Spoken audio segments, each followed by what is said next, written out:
Greetings everybody with an experimental new walk along, walk and talk short podcast format from CM Kozeman, where we will now talk about the role of persistence in your creative projects. Because as an author of somewhat famous creative world building, speculative evolution and science fiction projects and art, I guess I'm slightly qualified to talk about the matter. And I've been seeing lots of discussion about this issue, how to persevere and how to persist with your personal projects. I am recording this while walking, and although I have some fancy audio editing software to clean this shit up, maybe there'll be some extra noise, so apologies in advance. And before beginning, of course, always consider donating to me on Patreon, buy me a coffee, or get some of my merch. The links are below. Imagine I'm taking you out on a walk, It's a nice summer evening. Everywhere there's some nice girls around or some shit. And you're just walking along with Big Brother or Daddy Kozeman as I impart upon you lessons about persistence. Now, it's not a big deal actually. The gist of the matter is that everyone has at most 3 big projects in them, and maybe twice as many minor projects. Now, what are big projects, you might say? Well, a big project would be something like a full-blown book with over 100 illustrations or over 50,000 words in text.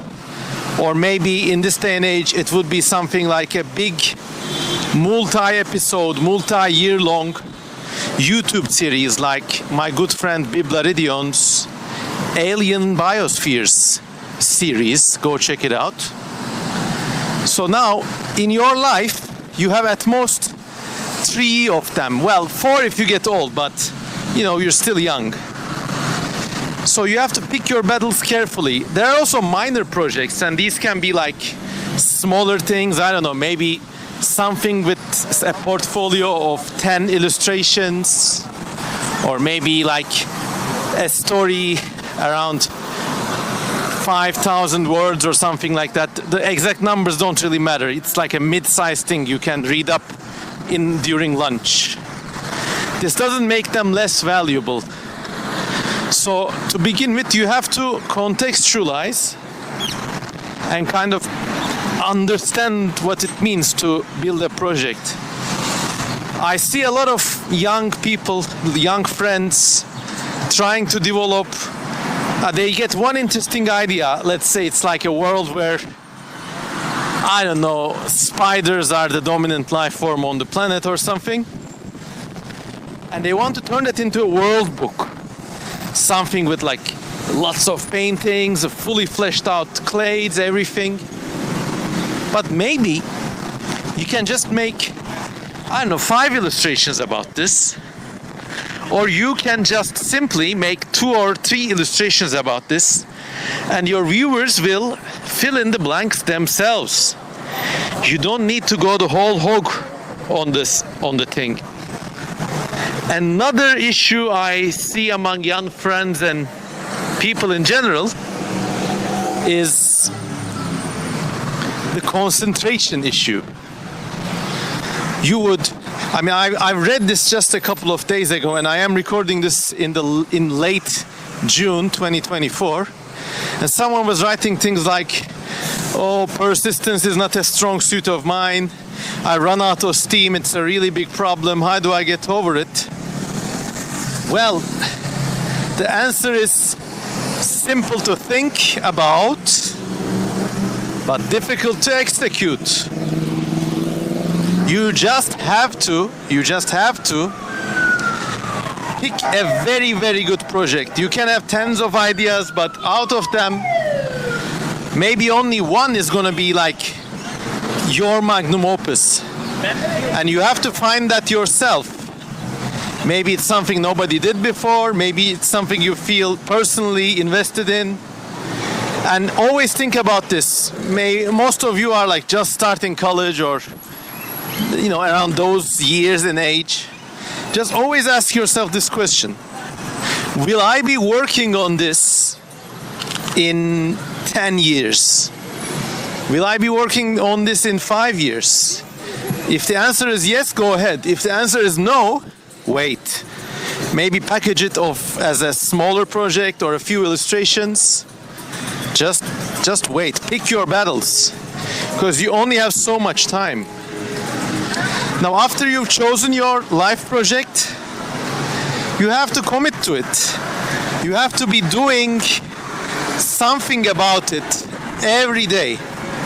Literally, this could just be sketching or taking notes, but you have to give it time every day. It's like a relationship, If you don't call your girlfriend or boyfriend in a couple of days, so what are they gonna think about you? Well, this is like that, but unlike a real relationship, there's nobody to nag you and get on your ass about it. So you have to get on your ass yourself. You really have to pressure yourself to work on this and convince yourself that this is a serious thing. And I know it takes some effort, but you can kind of ease into this if you just start a medium or small project first, just to get your feet wet, and finish that. When you complete something from zero to hero, when you complete something from 0% to 100%, you feel a certain kind of like golden satisfaction. I can't really describe it any other way. But this feeling comes about you. There's really no way to describe it, but you really feel satisfied when you finish something, all of it, package it and publish it. You really feel good. Once you taste this drug-like pleasure, then longer projects are easier to commit to. But it always takes some perseverance. Always ask yourself, will you be working on this in 10 years? Will you be able to work on this when you have a day job? Or when your life changes, when you're moving or living on your own? Remember that, because these are serious questions. And actually, if you haven't noticed, this is what I've been trying to tell secretly, that through the preamble of how to manage your speculative evolution projects, I'm actually trying to impart on you the importance of committing, the importance of seeing things through. It's really the metal of a person. That's not metal as in heavy metal, but METTLE. Go look that up. It really is your metal, how you handle those things. Not just in speculative evolution, but in all of life. And as another caveat to accomplishing this, another side note, is you don't have to say yes to everything. Now, this might sound trivial, but during my conversations with friends and other people, I always like, what are you doing? Okay, I'm working on a new composition or 3D animation, or I don't know, composing something. Okay, where is it? No answer. Now, okay, sometimes things get on the way. I don't blame anybody. But here's a psychological trick.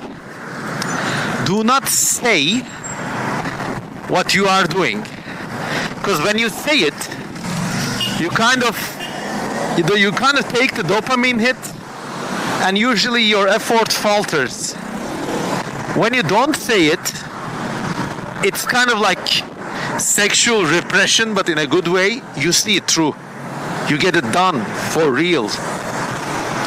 And another caveat to this caveat is when you're in a group discussion with friends, or like in one of those Discord channels or shit, you don't need to say that you're gonna do something.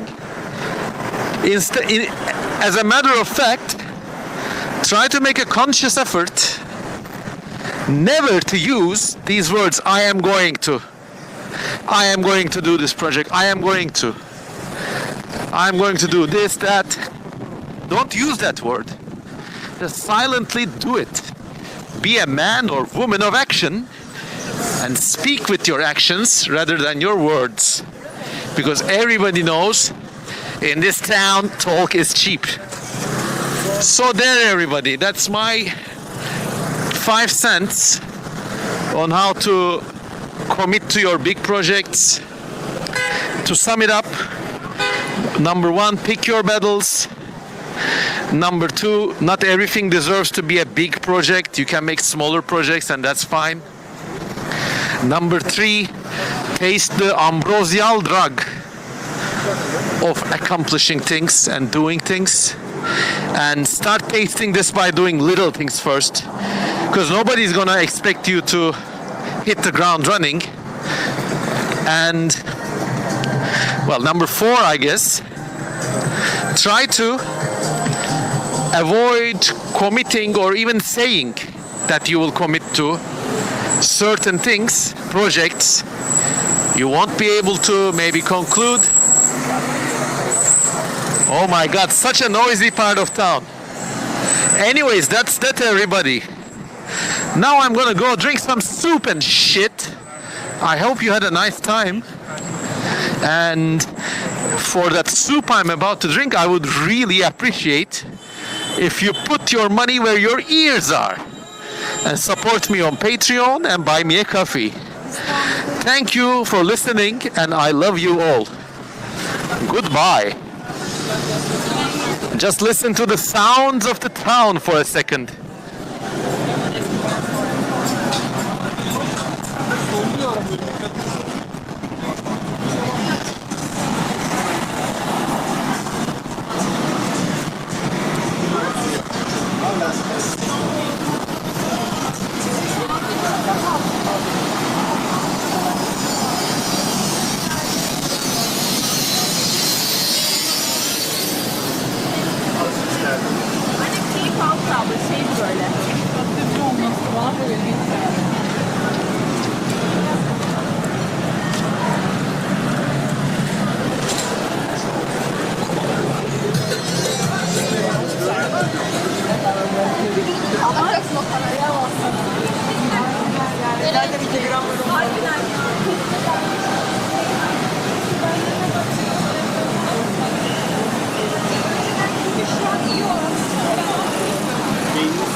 Now, if you listen to me this far, please comment. Mama didn't raise no quitter, Daddy Kozman. So I know you've been listening. Thank you and goodbye.